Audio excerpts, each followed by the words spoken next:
Economia Direta. Os assuntos econômicos em discussão na Câmara. Quem está conosco para falar sobre isso é a repórter Silvia Munhato, da Rádio Câmara. Silvia, bom dia, tudo bem com você? Bom dia, Márcio. Bom dia, ouvintes da rádio e aí os ligados na TV Câmara. Perfeito, Bom, é Silvia. isso aí, Márcio. A gente vai falar um pouquinho sobre a reforma da Previdência, né? Porque em pelo menos duas entrevistas recentes, o ministro da Previdência, o Carlos Lupe, ele disse que o Conselho Nacional da Previdência Social, que reúne representantes de trabalhadores, empresários do próprio governo, ele vai analisar uma proposta de revisão da reforma de 2019, que poderia ser enviada ao Congresso, então, no ano que vem. Ele voltou a dizer que acha injusta a redução da pensão que teve na reforma de 100% do benefício, que era antes, para 60%, né, do benefício do falecido ou da falecida. O Supremo Tribunal Federal já decidiu que isso é constitucional. Ele está analisando vários pontos da reforma da Previdência, né, que foram questionados aí por associações da sociedade civil, por sindicatos. São dispositivos que permitem a criação de contribuições previdenciárias extraordinárias, alíquotas progressivas, que revogam regras de transição anteriores, que dão tratamento diferenciado às mulheres do regime próprio e do regime próprio dos servidores e do regime geral da Previdência, né, no que diz respeito ao acréscimo no benefício da aposentadoria, que criam uma idade mínima na aposentadoria especial, enfim, vários artigos que estão sendo analisados pelo Supremo Tribunal Federal. Mas o ministro Luiz Roberto Barroso, que é o relator, ele tem sido favorável à reforma no geral. Recentemente, um estudo do economista Rogério Nagamini, do Instituto Brasileiro de Economia da Fundação Getúlio Vargas, ele mostrou que entre 1980 e 2002, os benefícios previdenciários tiveram uma alta de 3,9% ao ano, enquanto o aumento da população foi de apenas 1,3%. Ou seja, o estudo então revela que haverá menos jovens para sustentar o sistema lá na frente, né? O Sim. país passou de um benefício a cada 15 habitantes em 1980 para um benefício a cada 5,4 habitantes em 2022, isso sem contar militares e servidores. Como o sistema é de repartição, ou seja, não há uma conta individual para que cada pessoa faça sua poupança previdenciária, ele depende dessa massa de contribuições atuais para ser financiado. O Rogério Naganini,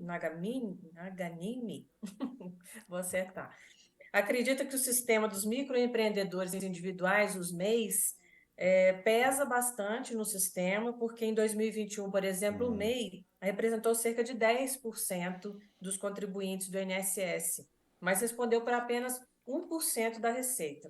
Mas, ô Silvia, e como é que o governo está vendo essa evolução, esse descompasso, né, entre receitas e despesas na Previdência?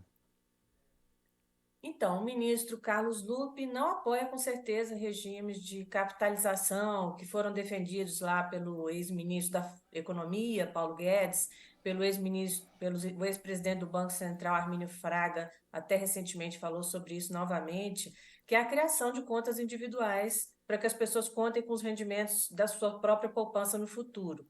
O Lupe fala que a Previdência não deve dar lucro e não deve provocar injustiças, pois foram as únicas pistas que ele deu até agora, Sim. né? No projeto de lei de diretrizes orçamentárias de 2024, que está em tramitação aqui no Congresso, aliás, eu estou em casa, o governo reconhece que as despesas da Previdência Social devem cair em termos reais até 2029, mas nos anos seguintes elas voltarão a crescer. É um comportamento semelhante do que vai ter o déficit do sistema, que é a diferença entre as receitas e despesas, Sim. né? No caso da despesa da Previdência Social, ela é estimada em 8% do PIB em 2024, no ano que vem. Por que é importante comparar com o PIB, que é o conjunto do que é produzido no país em um ano? Porque esse é um termo mais real, né? Então, 8% do PIB em 2024, ele vai caindo, segundo a LDO, até 2029. Importante ter essa comparação, então, porque ela é real e após 2029 as despesas retomam o crescimento, atingindo 15,36% lá em 2100, que é o ano final das projeções da LDO. Mas agora, Silvia, a reforma da Previdência ela foi vendida como a solução para todos esses problemas, mas O que está explicando, então, esse aumento do déficit? Então, como naqueles estudos lá do Rogério Naganimi, né, grande parte da explicação do déficit da Previdência Social está no envelhecimento da população e menor taxa de fecundidade. De acordo com os dados do IBGE citados na LDO, a taxa média anual de crescimento da população diminuiu de 2,9% na década de 1960 para 1,4% na primeira década deste século. E ela deverá manter a tendência de queda nos próximos anos, chegando a próximo de zero entre 2040 e 2050, e passando a apresentar, então, variação negativa a partir de 2050, da década de 2050, Sim, momento, então, que a população vai diminuir em termos absolutos. A taxa de sobrevida também é um indicador importante. A taxa de sobrevida é quanto uma pessoa vive a partir de uma certa idade, e ela aumentou bastante. Para uma pessoa de 60 anos, essa taxa era de 13 anos para homens e 14 anos para mulheres, lá em 1940. Em 2020, ela passou para 21 anos para homens e 25 anos para mulheres. Então, quanto eles vão viver a mais além dos 60 anos, né? Se eles chegarem até os 60 anos. sim. Já a taxa de fecundidade ela vem caindo.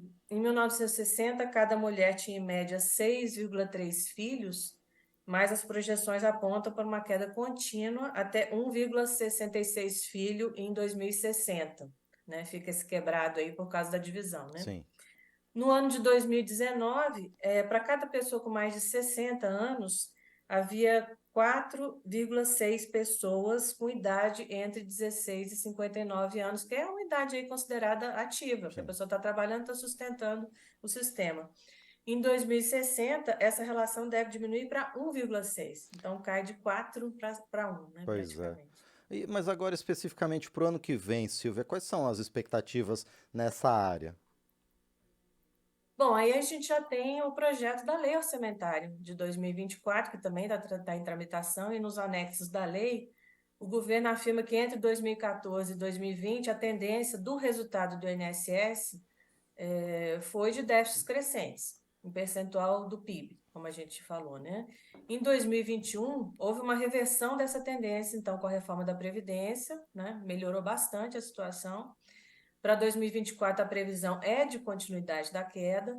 O déficit do Sistema Geral do INSS deverá atingir 281,5 bilhões de reais em 2024, 2,47% do PIB.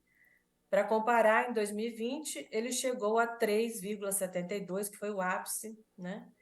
E em 2014 ele era de 0,98%, menos de 1%.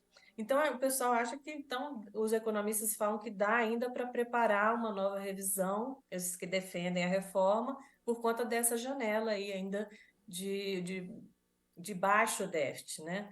Para chegar a isso, o governo considerou que a massa, para esses números aí da lei orçamentária, o governo considerou que a massa salarial vai crescer 5,69%, quer dizer, a média dos salários, Sim. né? O salário mínimo 7,65%, que já foi anunciado aquele aumento de 1.320 para R$ 1.421 a partir de janeiro do ano que vem. E para os demais benefícios, 4,48%. Essas são estimativas da variação do INPC, que ainda depende da flutuação do INPC até o final do ano, né? Sim.